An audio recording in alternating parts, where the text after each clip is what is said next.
ఇప్పుడు ఎవరైతే మనం మాట్లాడుకుంటున్నామో ఈ కేసులో ప్రధాన ముద్దాయి సైలెంట్గా ఉండండి అమ్మా. ఈ కేసులో ప్రధాన ముద్దాయి కేసీ కృష్ణారెడ్డి అని చెప్పి అతను ఇంతకుముందు పబ్లిక్ ప్రాసిక్యూటర్ చేశారు. అతను ఇతన్ని ఈ శ్రీకాంత్ ఆస్తుల విషయంలో శ్రీకాంత్కి కేసీ కృష్ణారెడ్డికి కొంత డిస్ప్యూట్ ఉంది. అతని కేసుల్ని కోర్టులో ఎవరూ తీసుకోవట్లేదని చెప్తే ఈ శ్రీకాంత్ సంపత్ ఫ్రెండ్ అవడం వల్ల కేసులు తీసుకున్నాడు. తీసుకుని వాదించడం వల్ల పోలీసులు కూడా సంపత్కి 5 కేసులు తీసుకోవద్దు అని చెప్పేసి కేసీ కృష్ణారెడ్డి తరఫున పోలీసులు కొంత వాళ్ళకి ఇన్ఫ్లుయెన్స్ చేశారు. వెళ్ళలేదు. పోలీసుల మీద కూడా సంపత్ తిరుగుబాటు చేశాడు. సంపత్ ఆర్గనైజేషన్లో రాహుల్ గాంధీకి కూడా పరిచయం ఉన్న వ్యక్తి. చాలా మెల్లిగా డెవలప్ అవుతున్న స్టేజ్. బిఎల్ చదువుకున్నాడు, ప్రాక్టీసింగ్ అడ్వకేట్. ఇవన్నీ ఉండగా అతన్ని కేరళ ఇన్ఛార్జ్ కింద వేసాడు. కేరళ ఇన్ఛార్జ్ కింద వేస్తే ఆ కేరళ ఇన్ఛార్జ్ వెళ్ళాడు. అతను అక్కడ కేరళలో త్రివేంద్రంలో ఉంటే ఇక్కడ ఒక దొంగ కేసు పెట్టారు మే నెలలో. మే 26నో 27నో రిజిస్టర్ చేసి, మీరు అర్జెంటుగా ఈ కేసు పెట్టారు మీ మీద, అర్జెంటుగా రండి అని చెప్పి విపరీతమైన ఒత్తిడి తీసుకొచ్చాడు. తను వచ్చాడు. 27వ తారీఖున వచ్చాడు. 27న వచ్చి 28ని కోర్టుకు అటెండ్ అయ్యాడు. 27ని కోర్టుకు అటెండ్ అయితే నెక్స్ట్ డే బెయిల్ పెట్టుకోమని ఆవిడ స్టేషన్ బెయిల్ కింద ఇచ్చేసింది. అయితే ఇప్పుడు ఎలక్షన్ టైం, ఏ గవర్నమెంట్ కూడా లేదు. ఆ టైంలో 29ని అతన్ని 28 సాయంత్రం అతని ఇంటికి వచ్చి అతను తీసుకుని వెళ్ళిపోయి నైట్ చంపేసి ధర్మవరంలో పాడేశారు. అందరికీ తెలుసు, ఊరు మొత్తం తెలుసు. పైగా ఇది బాలకృష్ణ నియోజకవర్గం. బాలకృష్ణ నియోజకవర్గంలోని ఒక దళిత్ క్రిస్టియన్ బాయ్ సంపత్. చాలా చాలా ఉన్నత భావాలు ఉన్న వ్యక్తి. అట్లా చంపేసిన తర్వాత ఈ ముద్దాయిల్ని ఎప్పుడు అరెస్ట్ చేశారో తెలుసా మీకు? అసలు ముద్దాయిలు చంపిన వాళ్ళని వెంటనే ఒక 4 రోజుల్లో నెక్స్ట్ డే ఎంచిన తర్వాత 1వ ముద్దాయిని, 2వ ముద్దాయిని, 3వ ముద్దాయిని, 4వ ముద్దాయిని ఎవరైతే కుట్రదారులు ఉన్నారో వాళ్ళని మొన్న అరెస్ట్ చేశారు. ఆదివారం అరెస్ట్ చేశారు. నెంబర్ 1 ముద్దాయిని అంటే కేసీ కృష్ణారెడ్డి. అంటే సంవత్సరం తర్వాత ముద్దాయిని అరెస్ట్ చేశారంటే ఒక మర్డర్ కేసులో. మరి ఆలోచించండి ప్రభుత్వ పనితీరు. నేను ఎందుకు ఈ విషయం చెప్తున్నా అంటే, పోలీసు వ్యవస్థ అన్నది ఎలా ఉంటుందంటే, పోలీసులకి దొంగ కేసు పెట్టారు. దొంగ కేసు పెట్టి కేసీ కృష్ణారెడ్డితో కుమ్మక్కయ్యి అతనికి పూర్తిగా స్వేచ్ఛనిచ్చి సంపత్ కుమార్ని చంపించాడు ఎస్పీ. చంపించిన తర్వాత బాగానే ఉంది. ముద్దాయిల్ని అరెస్ట్ చేయలేదు. యాక్చువల్గా సీన్లో పాల్గొన్న వాళ్ళని అరెస్ట్ చేశారు, చూపించారు. వాళ్ళకి దాంట్లో మెయినోడికి బెయిల్ వచ్చింది. తగినోళ్ళకి కూడా బెయిల్కి ప్రయత్నాలు జరుగుతున్నాయి. మెయిన్ ముద్దాయి దొరకకపోవడం వల్ల ఇంకా వాళ్ళకి బెయిల్ రాలేనట్టు. అయితే మొదట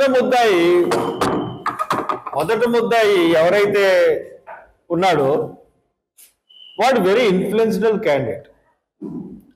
మన తెలుగుదేశం గవర్నమెంట్లో అడ్వకేట్ జనరల్కి ఫ్రెండ్ అంట. దాంతో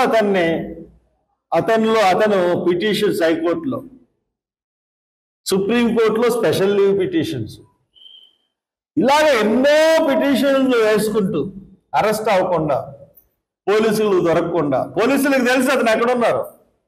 పోలీసులు ఎస్పీ 5 రోజుల్లో మారిపోయాడు. ఈ కేసు అయిన తర్వాత ఒక వారం 10 రోజుల్లో మారిపోయాడు. ఇప్పుడున్న ఎస్పీ గారే వచ్చారు. అయినా ఆవిడేం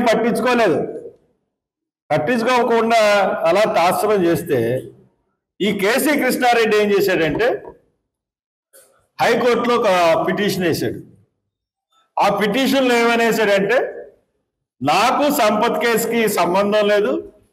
కేరళలో ఉంటున్న సంపత్ని పోలీసులు నాన్ బెయిల్ సెక్షన్స్ ఉన్నాయని చెప్పి రప్పించి పోలీసులే చంపేశారు.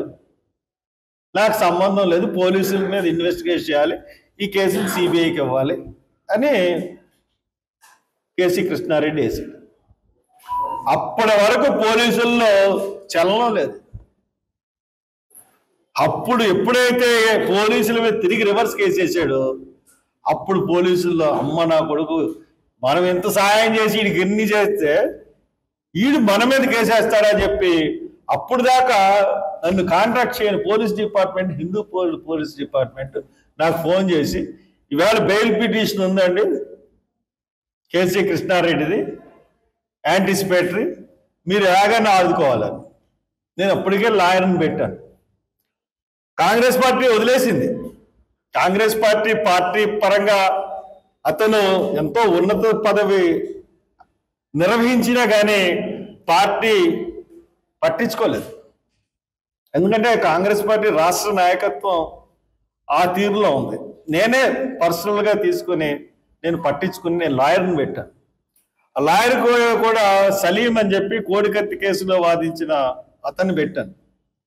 అతను బెయిల్ని, యాంటిసిపేటరీ బెయిల్ని అడ్డుకున్నాడు. అడ్డుకున్న తర్వాత అప్పుడు పోలీసుల్లో చల్లం దిగినాయి. అప్పటి నుంచి మొదలుపెట్టారు. ఇంకా అప్పుడు వరకు కూడా పోలీసులు ఇదే ఎస్పీ, డిఎస్పీ వీళ్ళందరూ కూడా కొత్త వాళ్ళు వచ్చారు.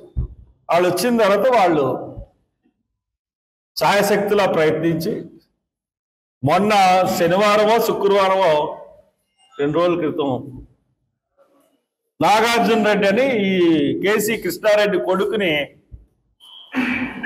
బెల్గాంలో బెంగనహళ్లిలో అరెస్ట్ చేశారు.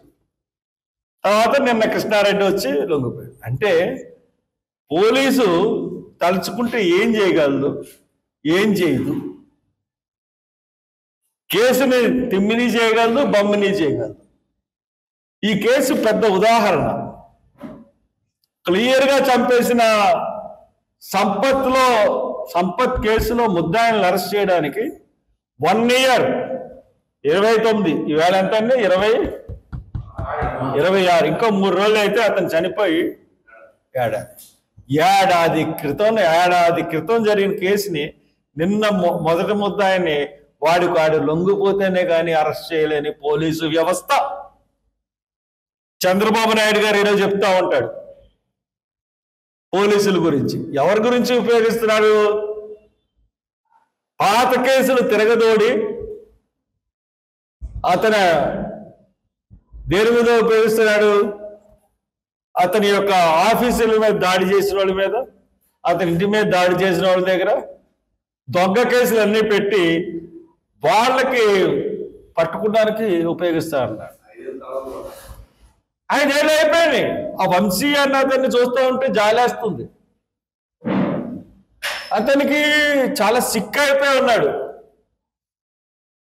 ఏమండి చంద్రబాబు నాయుడు